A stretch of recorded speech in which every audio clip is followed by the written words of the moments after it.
Si les réseaux sociaux étaient interdits pour les moins de 15 ans. Alors ça, c'est l'une des recommandations, Maya, du rapport choc de la commission d'enquête sur TikTok.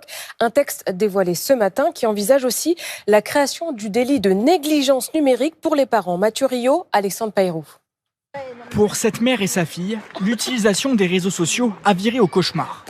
À 14 ans, l'adolescente s'inscrit sur TikTok. Submergée par des vidéos négatives, elle sombre dans la dépression et fait plusieurs tentatives de suicide.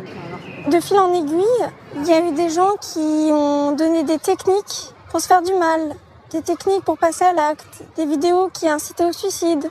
Comment protéger les plus jeunes de ces contenus ? Après 6 mois de travaux, la commission d'enquête de l'Assemblée nationale rend ce matin son rapport.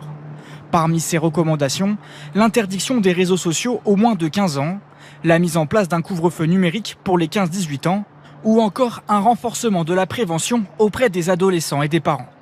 Mais pour le président de cette commission, Arthur Delaporte, il faut aller encore plus loin. À titre personnel, il me semble que ce qui compte à l'issue de cette commission, c'est d'engager la responsabilité économique et financière de la plateforme. Si les plateformes continuent de mettre en danger les jeunes, si elles continuent de ne pas réguler comme il le faut, alors dans ce cas-là, il faut mettre en place une fiscalité. Ceux qui sont les plus dangereux seront les plus taxés et ça rapportera de l'argent derrière pour financer toutes les dépenses publiques qui sont induites, puisque finalement, c'est des dépenses de psychologues, c'est des dépenses de santé mentale, c'est plus largement des vies qui sont détruites. Des propositions dont pourront s'inspirer les députés et le futur gouvernement pour faire évoluer la loi.